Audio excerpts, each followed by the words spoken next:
এটা কি করছো? মজা নাকি?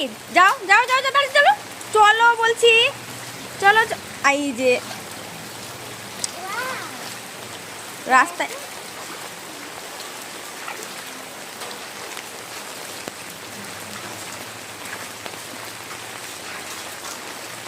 কি মজা লাগছে।